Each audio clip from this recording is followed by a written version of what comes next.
अलीगढ़ मुस्लिम university केवल भारत नहीं दुनिया भर में मशहूर है। मुस्लिम वर्ल्ड में उसकी एक अपनी हैसियत है, एक अपना मयार है। अब अलीगढ़ मुस्लिम यूनिवर्सिटी माइनॉरिटी इंस्टीट्यूशन है, यानी अल्पसंख्यक दर्जा है, उसको अल्पसंख्यक संस्थान का दर्जा है या नहीं, ये लड़ाई लंबे समय से चल रही थी। थोड़ा इतिहास के पन्नों को पलटते हैं। 1967 में इसी सुप्रीम कोर्ट में एक मुकदमा आया था, Aziz Basha versus government of India, Bharat सरकार, इसी एएमयू को लेकर, इसके दर्जे को लेकर। तब 1967 में 1967 में सुप्रीम कोर्ट ने कहा कि अलीगढ़ मुस्लिम यूनिवर्सिटी अल्पसंख्यक संस्थान का दर्जा नहीं रखती, क्योंकि ये संसद के द्वारा बनाए गए एक कानून से विनियमित है, रेगुलेटेड है, वहां से इसका निर्माण हुआ है और ये केंद्रीय संस्थान है, सेंट्रल यूनिवर्सिटी है, इसलिए इसको माइनॉरिटी का दर्जा नहीं माना जा सकता। इसके बाद देश भर में हंगामा शुरू हुआ, जगह जगह धरना प्रदर्शन, विरोध, पुतला दहन, इस तरह के तमाम कार्यक्रम चलते रहे। मुसलमानों ने इसका विरोध किया। इंदिरा जी का शासन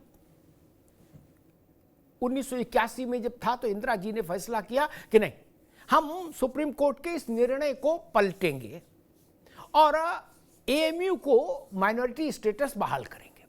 तो सरकार थी, बहुमत था, पलट दिया सुप्रीम कोर्ट का फैसला, Aziz Pasha versus government of India वाला फैसला पलट दिया और सरकार ने फिर एएमयू को अल्पसंख्यक का दर्जा दे दिया। फिर मामला चलता रहा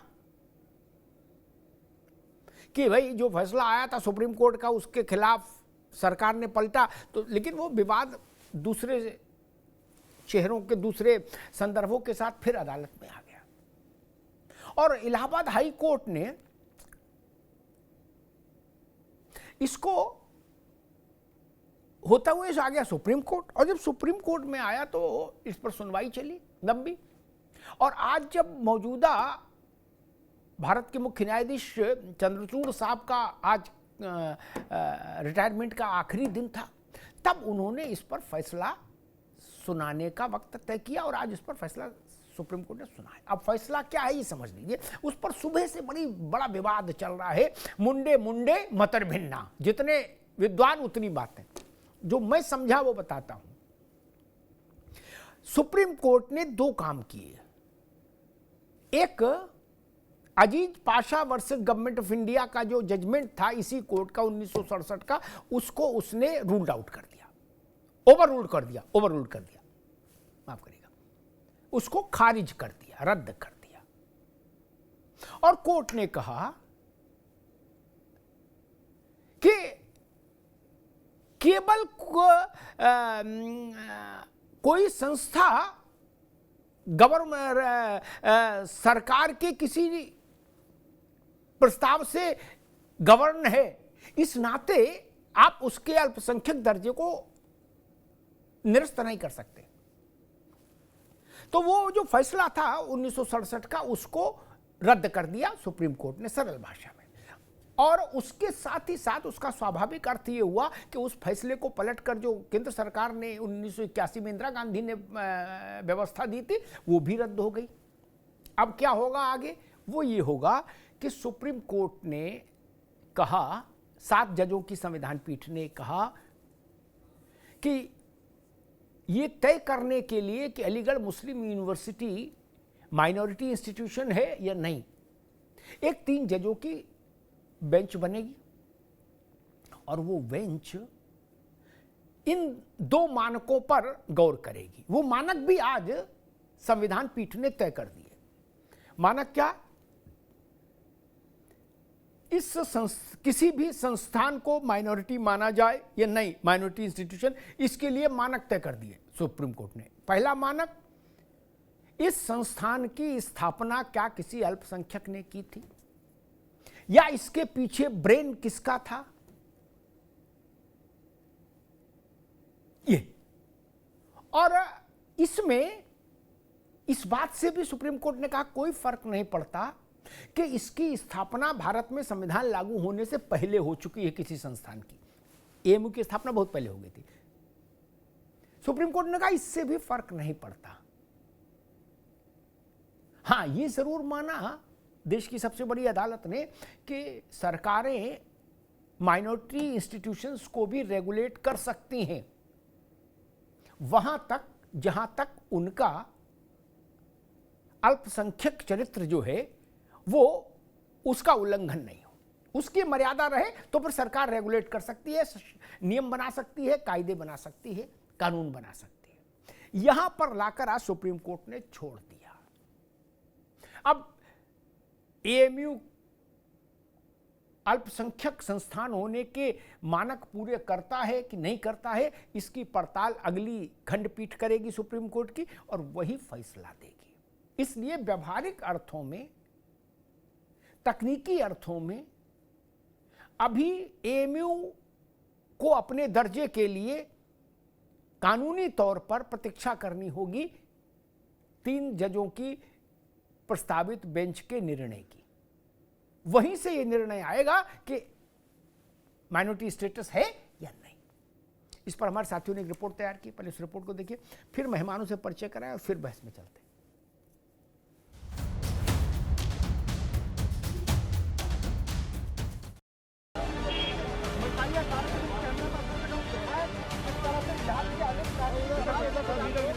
ये खुशी मनाते छात्र और एक दूसरे को मिठाई खिलाते लोग अलीगढ़ मुस्लिम यूनिवर्सिटी का ये वो नजारा है जो सुप्रीम कोर्ट के फैसले के बाद दिखाई दे रहा है।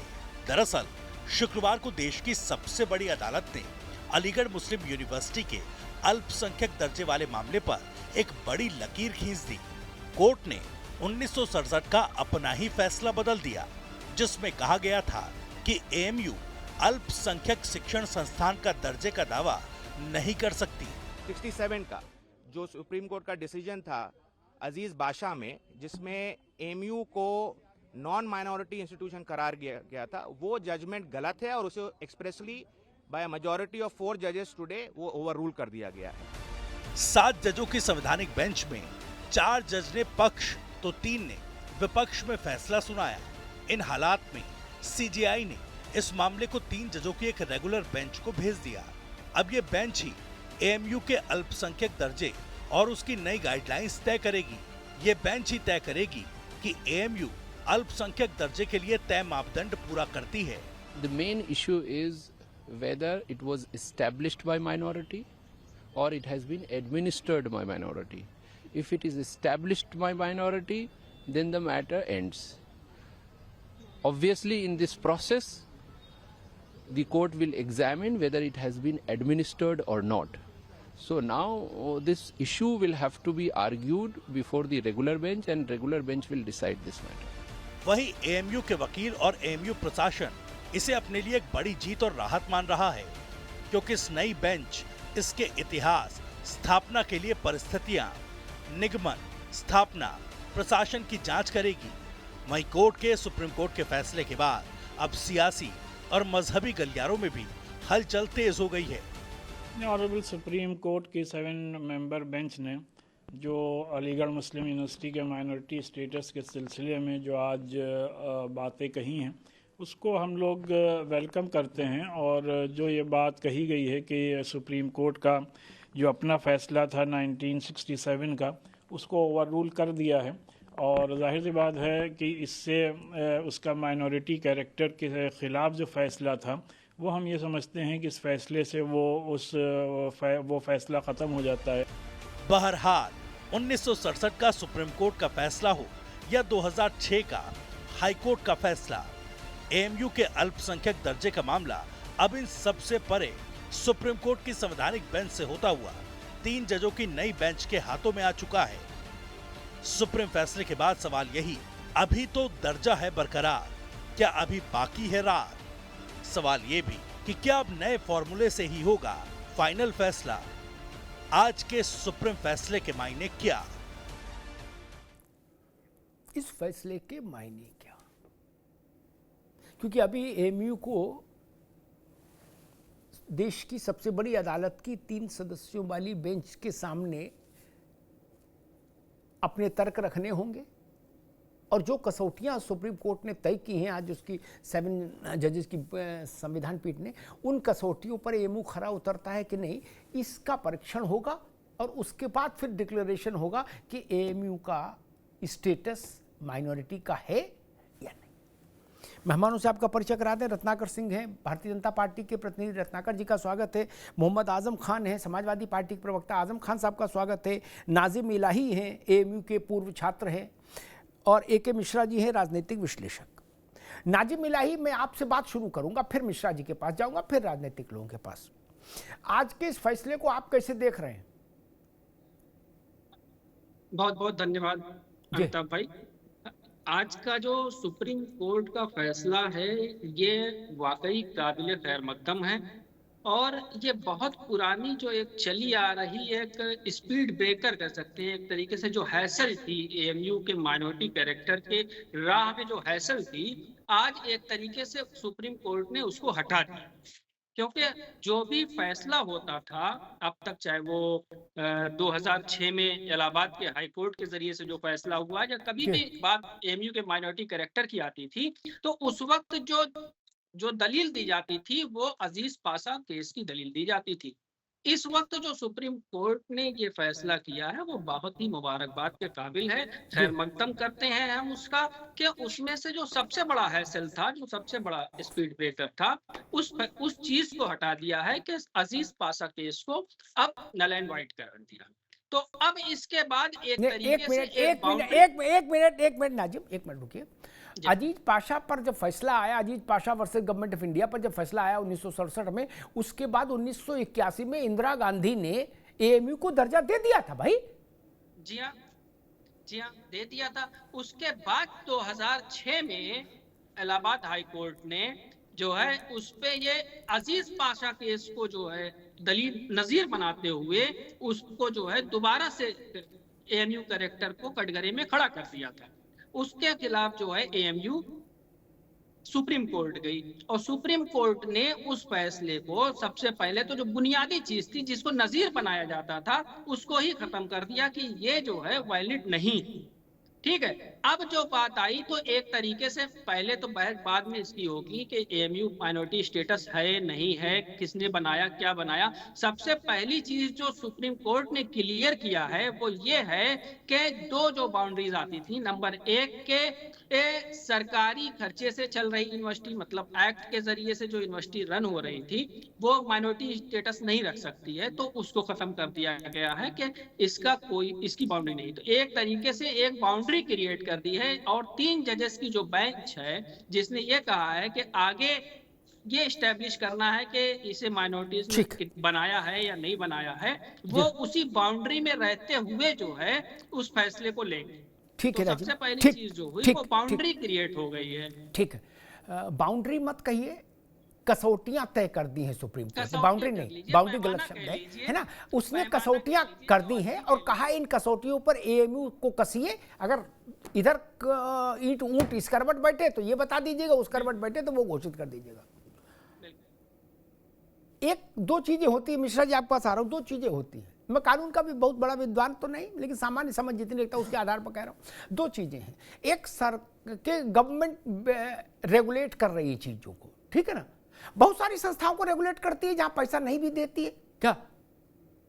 जैसे सुप्रीम कोर्ट ने अभी कहा मदरसे के मामले में, वो रिलेवेंट है यहां, कि गवर्नमेंट मदरसे को रेगुलेट करने का अधिकार रखती है।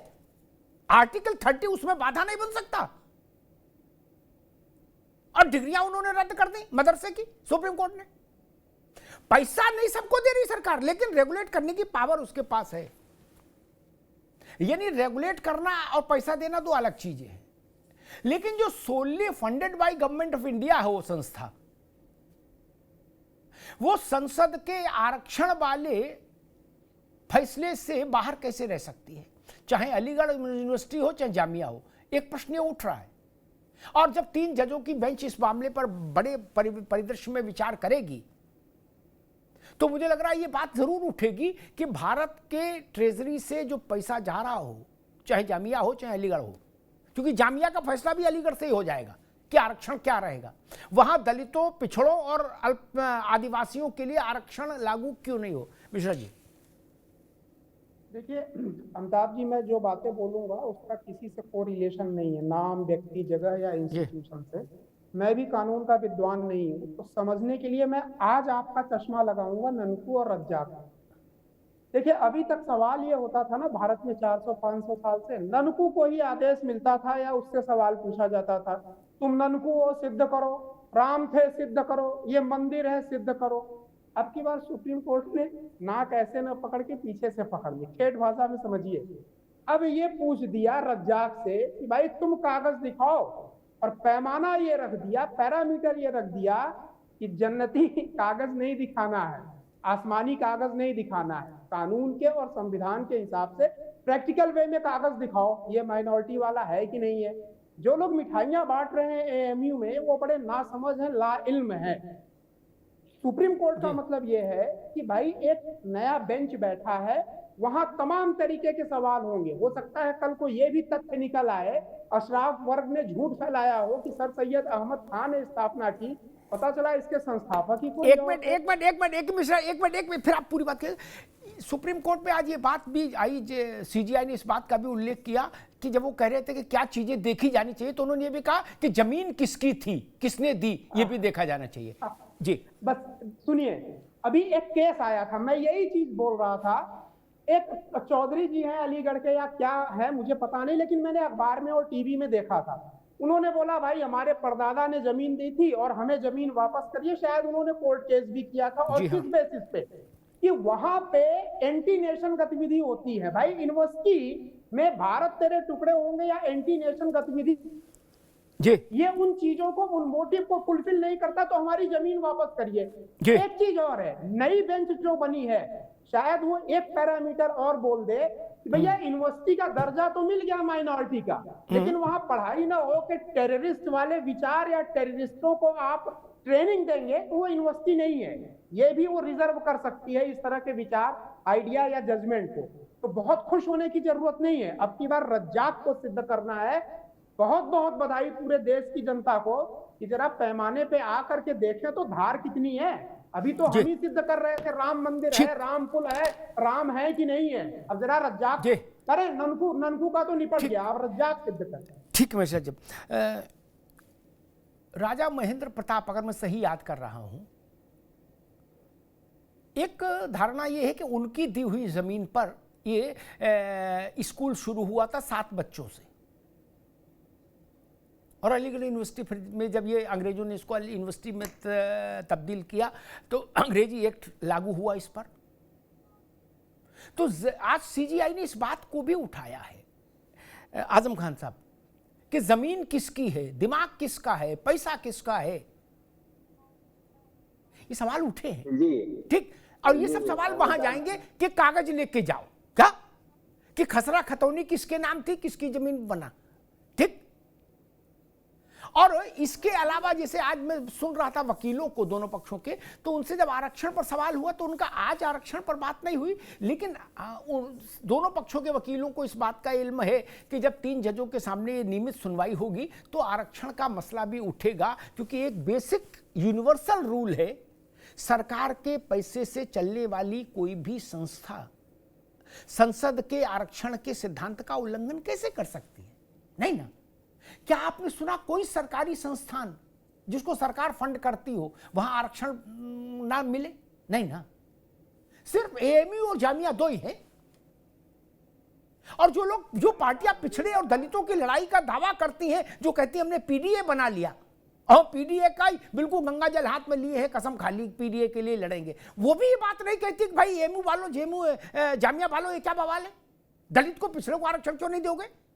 आजम भाई जय भीम का नारा लगाएंगे जी। मतलब मुझे लग रहा है इतर हो रहा है। आज के जो सुप्रीम कोर्ट का इश्यू है, सुप्रीम कोर्ट को सिर्फ लीगली मतलब संविधान पीठ थी, कानून अगर उसे फैसला देना होता तो वो हाँ ना भी कर सकती थी, लेकिन उसे सिर्फ बेंचमार्क सेट करना था, यानी कानून सेट करना था कि किन मापदंडों पे आगे जो अल्पसंख्यक का दर्जा है वो मिलेगा या नहीं मिलेगा। तो सुप्रीम कोर्ट ने अपनी चीजों को क्लियर किया है कि जो बातें आपने अपने इंट्रो में भी कही है, तो वो चीजें यकीनन अलीगढ़ मुस्लिम यूनिवर्सिटी के लोग उस बात को समझ रहे होंगे, इसलिए वो लड्डू और बांट रहे हैं और खा रहे हैं। अब जिसको नहीं खाना है वो ना खाए, उसमें किसी की जबरदस्ती तो है नहीं कि लड्डू आप भी खा लो। आजम भाई आजम भाई एक मिनट भाई, आजम भाई एक मिनट मालिक, ठीक 1 मिनट लूंगा, फिर आप पूरी बात कहेंगे। 1 मिनट मैं जी 1 मिनट भाई, अरे 1 मिनट रुक जाओ, 1 मिनट मांग रहा हूं, फिर पूरी बात कहिएगा, एक बार रुक तो जाओ। मैं सिर्फ निवेदन कर रहा हूं कि एक बड़ी विपक्षी पार्टी होने के नाते, और आपकी पार्टी अपने को क्लेम करती है कि हमारा बेस वोट पिछड़ा है और हम पिछड़े और की ही लिए हैं, और अब तो अंबेडकर जी की वाहिनी भी बना दी आपने, मिठाई लाल को उसका अध्यक्ष बना दिया। तो आप दलित और पिछड़े को, आदिवासी को, अलीगढ़ छोड़िए सुप्रीम कोर्ट ने क्या कहा आज, अलीगढ़ मुस्लिम यूनिवर्सिटी और जामिया मिलिया इस्लामिया में पिछड़े दलित और आदिवासी को आरक्षण क्यों नहीं मिलना चाहिए? जब पैसा हमारे टैक्स का वहां जा रहा है, उससे बिल्डिंग बन रही है, उससे कैंटीन चल रही है, उससे बिजली के बिल भरा जा रहा है, उससे मास्टरों को तनख्वाह मिल रही, ठीक? तो हमारी संसद ने जो नियम बनाया है कि हर जगह लागू होगा आरक्षण, क्यों नहीं? फिर तो ये प्राइवेट वो हो गई, जैसे प्राइवेट कंपनियों में आरक्षण लागू नहीं है। क्या ये प्राइवेट कंपनी हो सकती है? नहीं, सोनली फंडेड बाय गवर्नमेंट। कोई संस्था प्राइवेट कंपनी की तरह एक्ट कर सकती है क्या आजम भाई? जो अलीगढ़ मुस्लिम विश्वविद्यालय है, जामिया विश्वविद्यालय है, ये दोनों गवर्नमेंट ही गवर्न कर रही है। तो 10 सालों से बीजेपी के गवर्नमेंट ने कौन सा कानून ला के बना दिया कि ये चीजें होनी चाहिए? सवाल उठाने वाले बहुत सारे लोग हैं। हम संवैधानिक संस्था ही चला रही है, संविधान के दायरे में ही उन्हें आर्टिकल 30 में जो पावर्स मिले हैं, आज सुप्रीम कोर्ट ने भी कहा कि भाई आर्टिकल 30 के जो पावर्स है उसको एक्सरसाइज कर सकते हैं, लेकिन अनलिमिटेड पावर कोई नहीं है। कल परसों मदरसे वाले भी सुप्रीम कोर्ट ने कहा कि शिक्षण संस्थाओं को आप एस्टेब्लिश तो कर सकते हैं, लेकिन रेगुलेशंस के लिए गवर्नमेंट रेगुलेट कर सकती है। तो अलीगढ़ को यूजीसी रेगुलेट करती है, जो वहाँ के म्युनिसिपल कॉर्पोरेशन है, जो लोकल कानून है वो रेगुलेट करते हैं, हेल्थ इश्यूज के जो कानून है वो लागू होते हैं। कोई ऐसा कानून नहीं है जो उसमें लागू नहीं होता है, लेकिन ये संविधान का विषय है, हमारा विषय नहीं है। और सुप्रीम कोर्ट यकीनन जब 3 बेंच के जजेस सुनेंगे तो ये बताएंगे कि उसमें आरक्षण होना चाहिए कि नहीं होना चाहिए, माइनॉरिटी स्टेटस का क्या स्कोप है क्या नहीं है। ये कभी भविष्य फ्यूचरिस्टिक सवाल है सर जी। ठीक बात आजम खान साहब, मैं रत्नाकर जी के पास चलूं उससे पहले मैं कहूंगा, मुझे व्यक्तिगत तौर पर बड़ी पीड़ा होती है कि मैं तो सोचता था कि बहन जी को, अखिलेश जी को एक आंदोलन खड़ा कर देना चाहिए था इसके लिए कि पिछड़े दलित आदिवासी के लिए दरवाजा कैसे बंद हो सकता है हिंदुस्तान में? देश की 2 सबसे बड़ी यूनिवर्सिटीज, इतनी बड़ी यूनिवर्सिटी, वहां दरवाजा बंद है। 50% रिजर्वेशन फॉर मुस्लिम्स, लेकिन दलित को नहीं घुसने देंगे, आदिवासी को नहीं देंगे। बहन जी के लिए इससे बड़ा कोई और इशू हो सकता था? ये अखिलेश जी के लिए इससे बड़ा कोई इशू हो सकता है? आप तो कहते हैं हम तब तक लड्डू नहीं खाएंगे जब तक कि वहां दलित को और पिछड़े को, पीडीए को आरक्षण नहीं दिला देंगे। आपको तो ये कहना चाहिए था। अदालतें क्या कहेंगी छोड़िए, आप अदालत नहीं ना, आप तो राजनीतिक दल हैं। आपको तो पिछड़े और दलित के साथ खड़ा होना चाहिए और बीजेपी को कटघरे में खड़ा करना चाहिए कि भाई तत्काल प्रभाव से पिछड़े और दलित को आरक्षण दो इसमें अलीगढ़ में। संविधान के दायरे में है, संविधान ने जो पावर्स दिए हैं उन्हीं को ठीक एक्सरसाइज कर रही है। ठीक आजम भाई, रत्नाकर जी के पास चलो। एक बात, संविधान के दायरे की बात आजम भाई के, उस पर एक टिप्पणी मैं कर दूं। मदरसा वाले जजमेंट को और आज के ऑब्जर्वेशन को, दोनों को मिला के पढ़िए, तस्वीर साफ है। संविधान का अनुच्छेद 30 असीमित अधिकार नहीं देता ना, नहीं देता। इसी सुप्रीम कोर्ट ने मदरसा की ग्रेजुएशन और पीजी की डिग्रियां अमान्य कर दी, बोले ये नहीं चलेंगी ना, कर दी ना। मदरसा खोल सकते हैं लेकिन उसने कहा सरकार को पूरा हक है उसको गवर्न करने का, रेगुलेट करने का, उसके लिए मानक तय करने का। इसीलिए तो सरकार है महाराज, नहीं सरकार काय की। और वही बात आज भी सीजीआई ने कही। हालांकि ये फैसला है वो 4-3 का है, कांटे की टक्कर है, लेकिन फिर भी 4 है तो फैसला हम मानते हैं फैसला है। उस फैसले में सुप्रीम कोर्ट ने इस बात को कहा कि अनुच्छेद 30 में जो अधिकार है वो असीमित नहीं है। सरकार यूनिवर्सिटी को गवर्न कर सकती है, रेगुलेट कर सकती है, नियमित कर सकती है, विनियमित कर सकती है। इस अधिकार से कोई कैसे वंचित कर देगा सरकार को? जी रत्नाकर जी, आप भाजपा क्या समझी आज के फैसले से? एक और दूसरा जो एक बड़ा विषय है कि दलित, पिछड़े और आदिवासी, भारत में कोई भी ऐसी संस्था जो सरकार के पैसे से चलती हो क्यों रहे, जो हमारे संसद के सार्वभौमिक जो सिद्धांत है कि हम दलित को, पिछड़े को, आदिवासी को आरक्षण देंगे, जो संविधान सभा का रिजोल्यूशन था, फिर जिसको संसद ने जिस पर मोहर लगाई, वो नहीं मिले, ऐसा कैसे हो सकता है? देखिए अमिताभ जी, साजिशों का दौर बहुत लंबा रहा है हिंदुओं के प्रति, ओबीसी के प्रति, एससी एसटी के प्रति। और ये क्यों साजिशों का दौर इतना लंबा रहा है? क्योंकि कांग्रेस का मुस्लिम प्रेम डे 1 से रहा है, और इतना मुस्लिम प्रेम कि सिर्फ कांग्रेस लिखा हुआ है, लेकिन वह हकीकत में वह मुस्लिम लीग पार्टी। आप सोच लीजिए, जिस पार्टी की मंशा रही है कि मेरी सरकार जब आएगी तब मैं मुसलमानों को आरक्षण दूंगा। राहुल गांधी ने 2012 में अपने भाषण में मंच से कहा कि जब मेरी सरकार आएगी तो मैं मुस्लिम समाज को आरक्षण देने का काम करूंगा। लेकिन संविधान कहीं अनुमति नहीं देता है कि आप धर्म के आधार पे आरक्षण दे सकते हैं। और इन्होंने कोशिश भी की, कर्नाटक में और 1-2 राज्यों में इन्होंने कोशिश भी की कि हम मुस्लिम को आरक्षण दें, लेकिन हो नहीं पाया। उसके बाद इन्होंने साजिशन क्या किया, देखिए किस तरह से साजिश करते हैं ये हिंदुओं के प्रति। मुसलमानों को ओबीसी के कैटेगरी में सारे मुसलमानों को डाल दिया, और उस आरक्षण को जो लाभ मिल रहा था ओबीसी, एससी और एसटी को, उस लाभ से, हक से वो वंचित रह गए बेचारे, और उनका हक जो है वो मुसलमानों को मिलना शुरू हो गया। ये बहुत बड़ी साजिश जो है कांग्रेस पार्टी, अर्थात जिसका उपनाम मुस्लिम लीग है, उसका रहा है। मैं आपको बता दूं, ये जामिया मिलिया यूनिवर्सिटी या अलीगढ़ यूनिवर्सिटी, ये 2 ही यूनिवर्सिटियां अल्पसंख्यक के दर्जे में नहीं आती हैं। ऐसे देश में 10,000 स्कूल, कॉलेजेस और यूनिवर्सिटी है, उच्च शिक्षा संस्थान है जो माइनॉरिटीज के दर्जे में आते हैं। अब सबसे बड़ा खामियाजा उसे किसे भुगतना पड़ता है? वो हमारे ओबीसी समाज के लोगों को, एससी एसटी समाज के लोगों को भुगतना पड़ता है। कब और कहां? जब वो एंट्रेंस एग्जाम देने जाते हैं तो उनको आरक्षण का लाभ उसमें नहीं मिलता।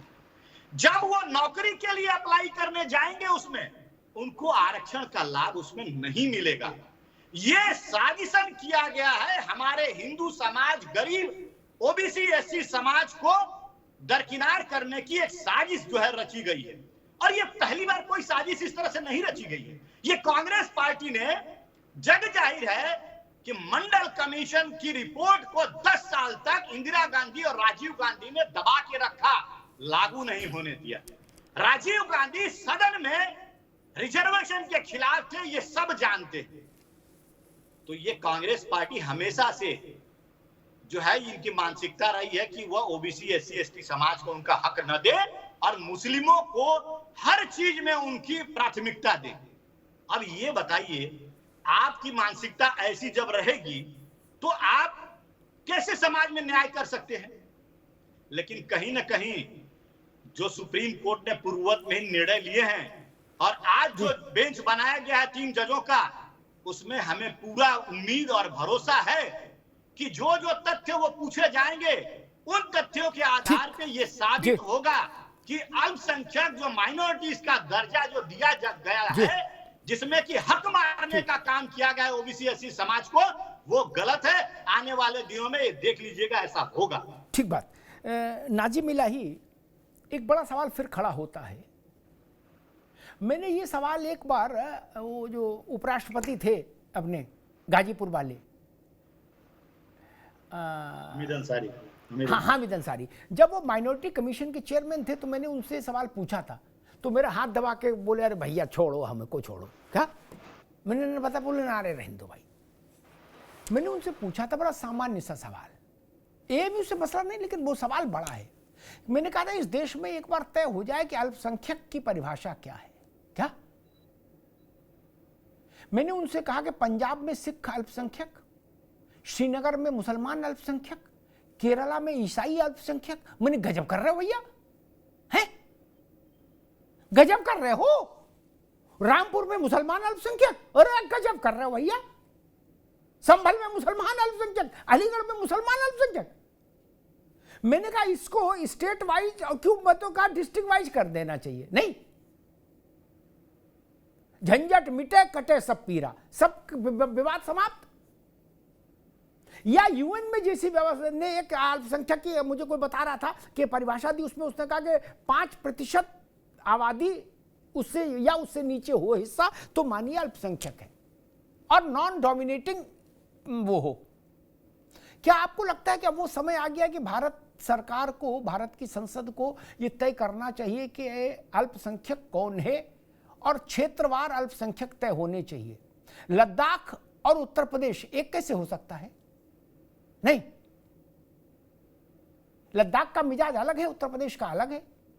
रामपुर और फर्रुखाबाद एक कैसे हो सकता है? अलीगढ़ और मैनपुरी एक कैसे हो सकता है? नाज़िम इलाही,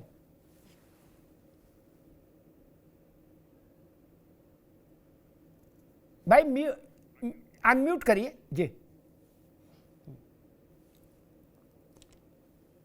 कि मिश्रा जी ने अभी ये बात कही थी कि जिस तरह से कागज दिखाना पड़ेगा, अब रज्जाक को कागज दिखाना पड़ेगा, तो मिश्रा जी को इस मानसिकता से बाहर निकलना चाहिए कि हिंदुस्तान उतना ही है जितना रज्जाक का है, उतना ही क्या कहते हैं जितना आपने बताया था किसी और का।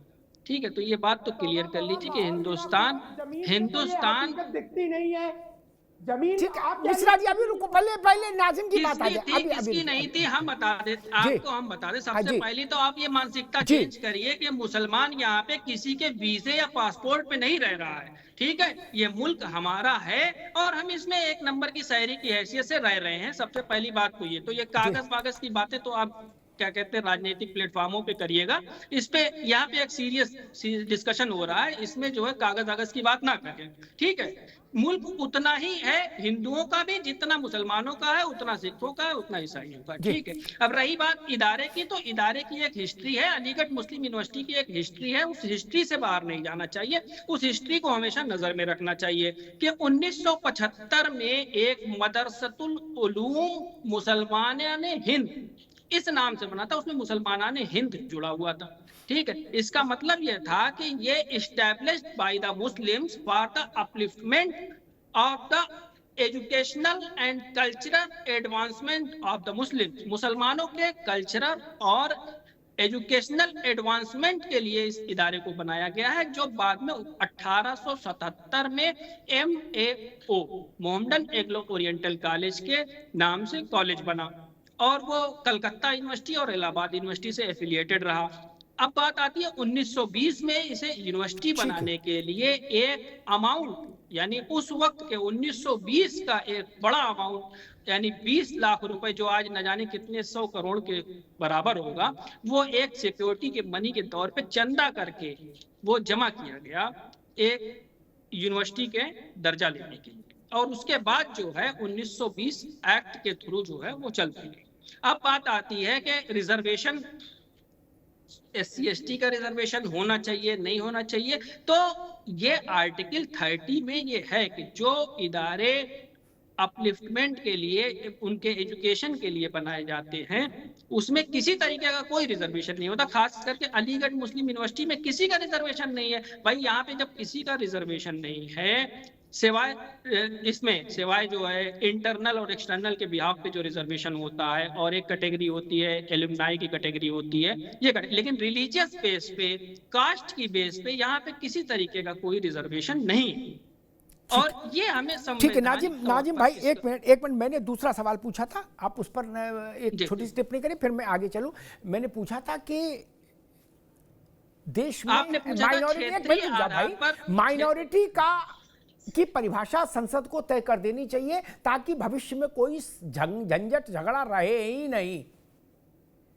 अगर रामपुर में 60% मुसलमान अल्पसंख्यक है, अगर कश्मीर वैली में 70-75% मुसलमान अल्पसंख्यक है, अगर केरला में 60% ईसाई अल्पसंख्यक है, अगर लद्दाख में बौद्ध अल्पसंख्यक है, तब तो बड़ा समस्या पैदा होगी।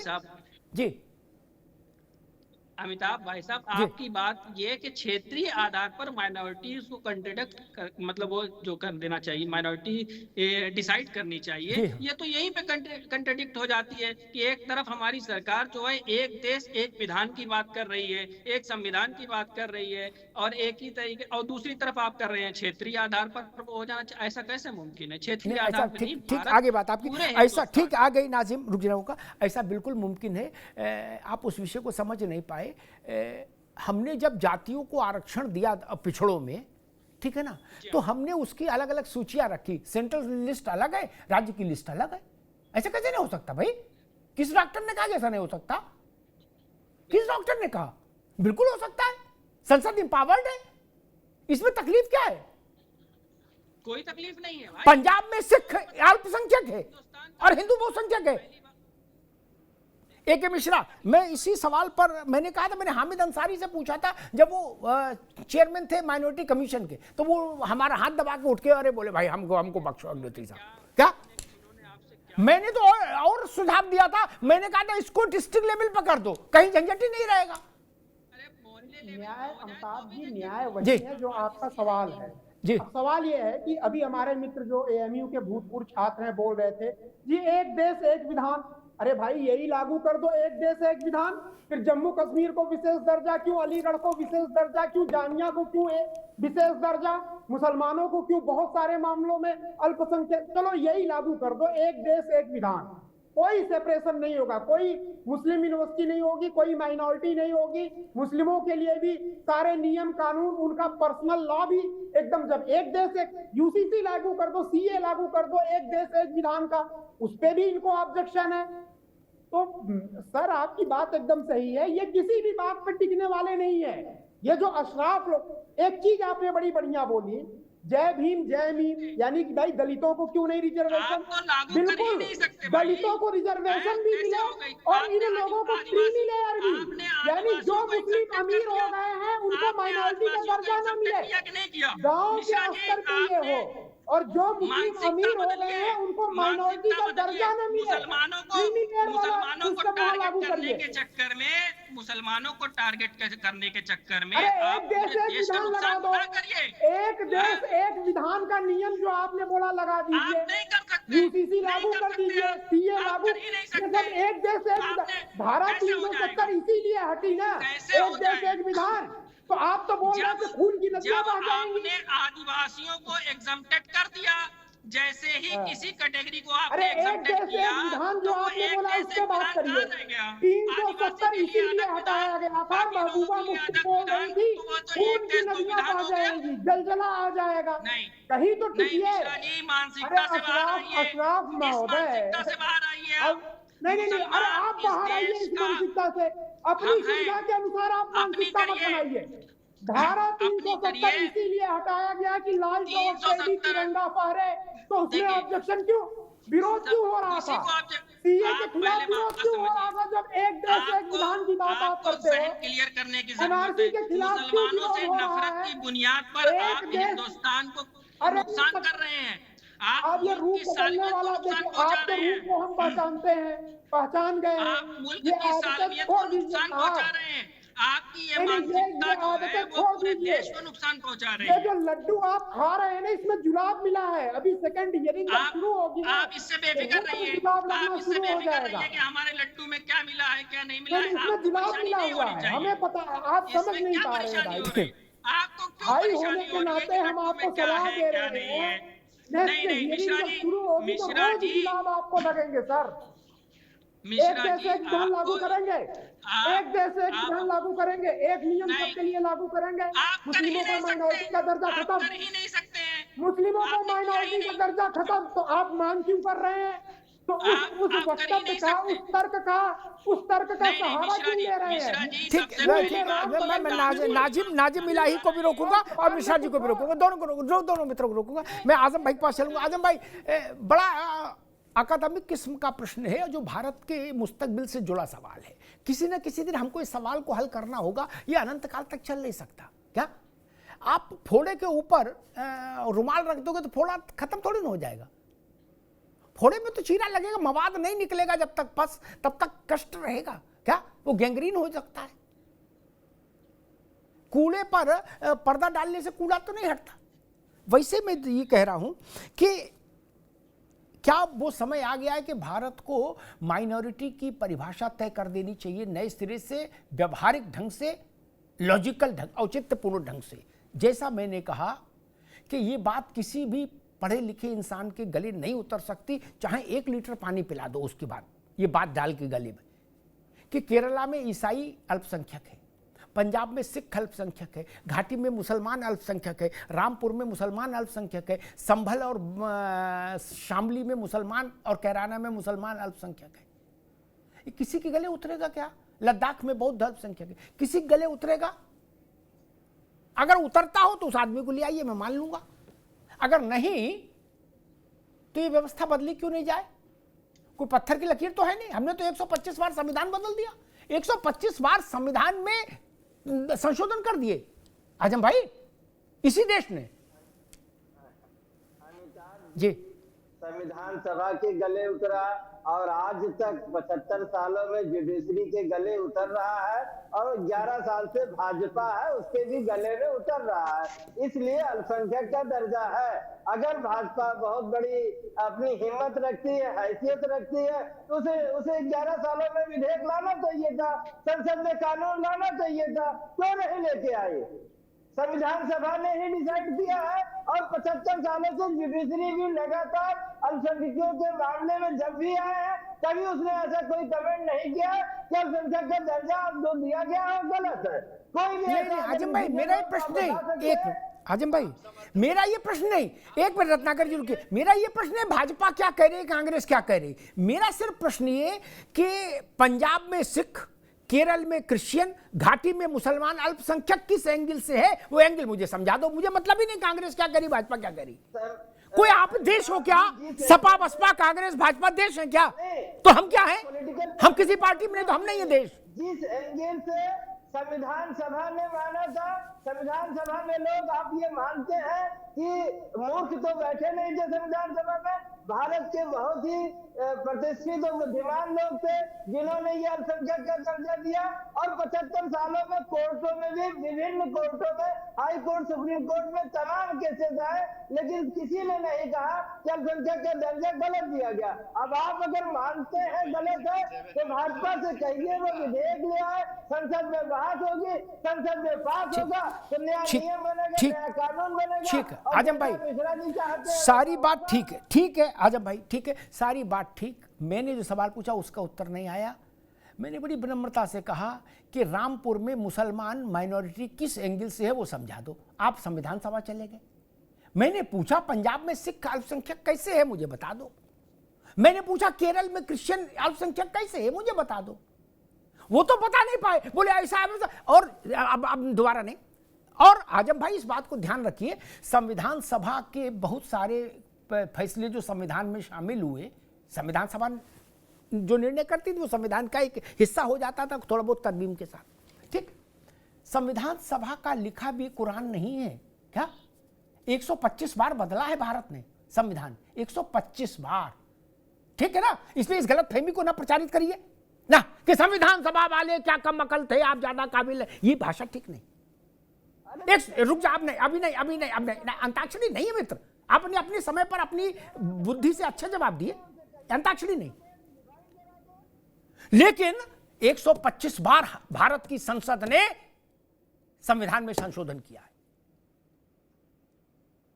ये कोई आसमानी किताब है क्या संविधान? बोले ना लिख गई, अब नहीं, ना गुड्डू ना, अब इसमें तरमीम नहीं हो सकती। कोई किताब है क्या? ये जीवित ग्रंथ है भाई, जीवित ग्रंथ है।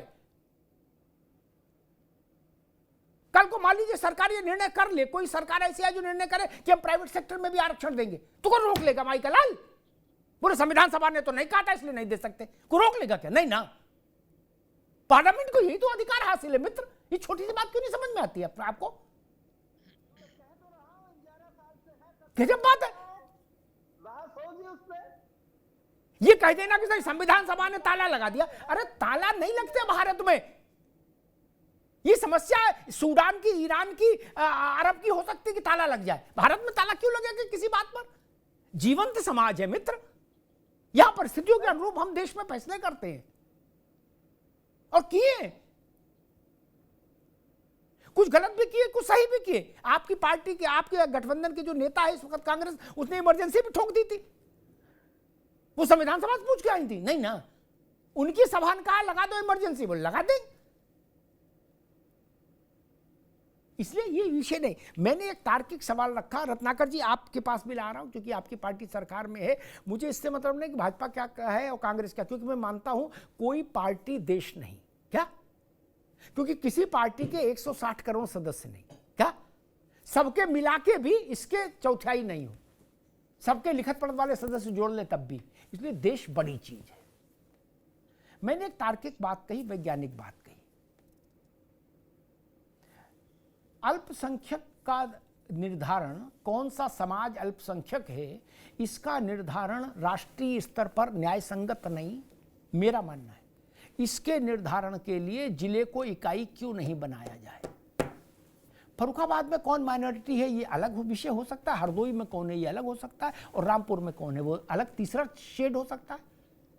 जैसे राज्यों का मैंने उदाहरण दे दिया, केरल, पंजाब, जम्मू कश्मीर। एक लाठी से पूरे देश को क्यों हाँक देंगे हम? धार्मिक इकाइयों का, आबादियों का अलग अलग कंसोलिडेशन है, अलग अलग घनत्व है देश के अलग अलग हिस्सों में। रत्नाकर जी।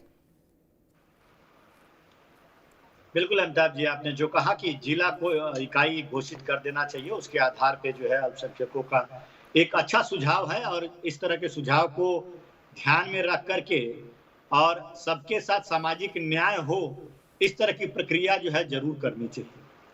लेकिन ये जो गोलमाल किया गया है, ये सारा गोलमाल जो है वो कांग्रेस के समय से ही किया गया है। और पार्टी से मांग करिए, अपनी पार्टी से मांग, आप समर्थन करेंगे, स्पष्ट शब्दों में आप समर्थन करेंगे, हम अल्पसंख्यक का दर्जा खत्म कर देंगे। आप समर्थन करेंगे, आप समर्थन करेंगे, बोलिए, आप समर्थन करेंगे, अल्पसंख्यक का दर्जा खत्म कर देंगे, आप समर्थन करेंगे। अब इनको शांत करिए, मैं अपनी बात को करूं। अभी आजम भाई अभी रुक जाओ, अभी आपके समय में वो नहीं बोल रहे थे, अब उनकी बात आने जी। रत्नाकर जी। जी, एक ही चीज इन लोगों के बारे में कहूंगा कि हम अल्पसंख्यक का दर्जा खत्म कर देंगे तो क्या ये समर्थन करेंगे? रोड पे उतर के तुरंत हो हल्ला शुरू कर देंगे क्योंकि मुसलमानों का वोट इनको चाहिए।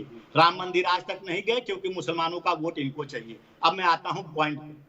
नाजिम इलाही भाई ने एक बात कही जो मुझे अंदर तक छुभी। उन्होंने कहा कि इस देश में हमारी हैसियत नंबर 1 की है। किस आधार पे आपकी हैसियत नंबर 1 की है भाई साहब? और किसने नंबर 1 की दी है आपको हैसियत? यह कांग्रेस पार्टी ने आपको नंबर 1 की हैसियत देने का काम किया है।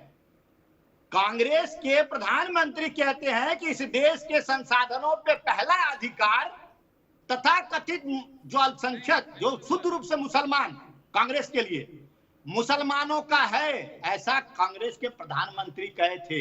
इसलिए आज बैठकर कह रहे हैं कि हमारी हैसियत नंबर 1 की। अभी कांग्रेस के मैनिफेस्टो को उठाकर देख लीजिए, 2024 का जो मैनिफेस्टो है उसमें स्पष्ट रूप से कॉलम लिखा गया है उसमें अमिताभ जी, और उसमें कांग्रेस की तरफ से यह वादा किया गया है कि हमारी सरकार जब आएगी तो हम खेल में भी हम अल्पसंख्यकों को आरक्षण देने का काम करेंगे। अब आप समझ जाइए हमारे देश में कितने गोल्ड मेडल आएंगे, ओलंपिक में जाकर कितने लाख लेके आएंगे, ये तो भविष्य के गर्भ में छिपा रहेगा, क्योंकि ये रिजर्वेशन से जब आ जाएंगे तो क्या होने वाला है, देश का कल्याण हो जाएगा। दूसरी बात इन्होंने कहा कि इस देश में सबका अधिकार है, समान अधिकार है, हिंदुओं का भी है, मुसलमानों का है, बोल रहे थे समान अधिकार है। मैं बिल्कुल एग्री हूं। आप ये बता दीजिए, वक्फ बोर्ड जब किसी भी गरीब मजलूम की जमीन को कब्जा कर लेता है तो वो गरीब मजलूम वक्फ बोर्ड द्वारा ट्रिब्यूनल जो है उसमें जाकर उसको फैसला सुनाया जाता है कि वह सही कह रहा है कि गलत कह रहा है, उसको कोर्ट में जाने का अधिकार नहीं दिया गया है। जो हम संशोधन के माध्यम से लाना चाहते हैं कि सबको समान अधिकार मिले, ठीक है, तो आप वक्फ बोर्ड के इस नियम के समर्थक है कि खिलाफ है, बता दीजिए। ठीक है रत्नाकर भाई, आज समय कम है, आज समय कम है। दूसरी चीज बस बहुत जल्दी करूंगा। 30 अभी हमारे ए.के. मिश्रा जी ने बहुत अच्छी बात कही। ये जब भी अभी कुंभ की बात कर लूं, कुंभ का जो हम लोग चर्चा कर रहे थे कल परसों में, कुंभ में इनको एंट्री चाहिए, लेकिन एमयू में ओबीसी और एससी/एसटी को एंट्री नहीं चाहिए। तब तो संविधान की बात करते हैं, तब तो कहते हैं कि नहीं संविधान में ये लिखा है इसलिए। और मैं कहना चाहूंगा कि ये लोग जो है वो सिर्फ अपने सुविधा के हिसाब से ठीक है रत्नाकर भाई, ठीक, अभी समय आज कम है जी, ठीक है इलाही भाई, नाजिम भाई, अभी रुकना होगा, आज समय कम है, माफी चाहूंगा। 1 घंटे लगभग बहस चली, मैं 2 बातें कहूंगा, बाकी तो देश की सबसे बड़ी अदालत जो तय करे वो सिर माथे, लेकिन 2 बातें अदालत से बाहर देश को तय करनी चाहिए। वो 2 बातें हैं कि संविधान की शपथ, नाजिम अब रुक जाओ बाबू, संविधान की शपथ और संसद का फैसला वो हर जगह लागू होना चाहिए, यथावत लागू होना चाहिए, उसमें किंतु परंतु ठीक नहीं। मैं दलितों के, पिछड़ों के, आदिवासियों के साथ खड़ा हूं। भारत सरकार के या किसी राज्य सरकार के पैसे से चलने वाले किसी भी संस्थान में दलितों को, पिछड़ों को, आदिवासियों को रिजर्वेशन ना मिले, यह अन्यायपूर्ण व्यवस्था है, ऐसा मैं मानता हूं। यह संभव नहीं। आखिर जो बात पहले कही जा रही थी, रत्नाकर भाई ने भी, आजम भाई ने भी कही कि संविधान सभा वाले तो ज्यादा काबिल थे, आप लोग उनसे ज्यादा काबिल तो नहीं, बिल्कुल ठीक है। उन ज्यादा काबिल लोगों ने ये व्यवस्था दी थी कि एससी/एससी को रिजर्वेशन देंगे, वही लोग ये व्यवस्था देके गए थे, हम थोड़ी ना दिए थे, ना भाजपा ने दी, ना सपा ने दी, और वही लोग उसी संसद ने ये, अब नहीं आएंगे ना जी, अब नहीं आएंगे, उसी संसद ने ये व्यवस्था दी कि ओबीसी को रिजर्वेशन मिले। संसद का फैसला अलीगढ़ के एक इलाके में आकर दम क्यों तोड़ दे? संसद का फैसला दिल्ली के जामिया इलाके में जाकर ठिठक क्यों जाए? नहीं, निर्बाध लागू होना चाहिए हर जगह। एक कैसे रास्ता निकले वो सरकार जाने, लेकिन जो पीडीए, हम तो आजम भाई की पार्टी के साथ खड़े इसमें, जो वो लोग दिन भर पीडीए की बात करते हैं, उनको लीड लेना चाहिए, आंदोलन करना चाहिए कि दलित और पिछड़ों का आरक्षण वहां लागू कराइए। वो गोल बोल बात कर रहे हैं। देश भर में संदेश आए, अगर आप इसके लिए आंदोलन कर दो, पैसा हमारे टैक्स का है भाई साहब, ना ना ना, गुरुद्वारा प्रबंधक कमेटी के पैसे से जो स्कूल चल रहा है, वो बात तब भी समझ में आती है, वो बात तब भी समझ में आती है कि वो पैसा भी नहीं ले रहे भारत सरकार का। लेकिन जब पैसा 1-1 रुपया भारत सरकार दे रही है मित्र, क्या और कानून लागू नहीं होगा? ना जी ना, ये नहीं चलेगा। जिसे बस ट्रकों के पीछे लिखा था यूं तो ऐसे ही चलेगी, ये ट्रक नहीं है भाई साहब, ये देश है। और दूसरी बात मैं बहुत विनम्रता से कहूंगा एक पंक्ति में। अब समय आ गया है भारत की संसद को देश में अल्पसंख्यकों की परिभाषा तय कर देनी चाहिए। मैं फिर वही बात छोड़ के जा रहा हूं, पंजाब में सिख, केरल में क्रिश्चियन, घाटी में मुसलमान, और इसको और नीचे ले आऊं, रामपुर में मुसलमान, सहारनपुर में मुसलमान, कैराना में मुसलमान, अल्पसंख्यक कैसे?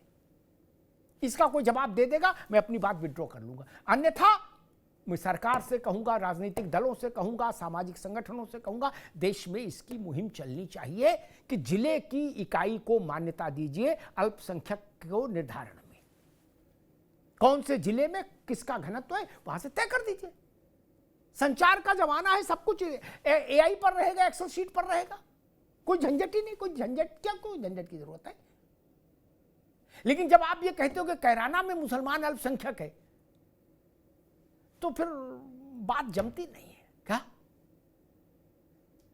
बहुत विचित्र बात हो जाती है। या कोई कहता है कि पंजाब में सिख अल्पसंख्यक है, लद्दाख में बौद्ध अल्पसंख्यक है, घाटी में मुसलमान अल्पसंख्यक है, केरला में क्रिश्चियन अल्पसंख्यक है। ना जी ना, ये गलती तत्काल सुधारी जानी चाहिए। ये मेरा मानना है, ये मेरा अनुरोध है। धन्यवाद।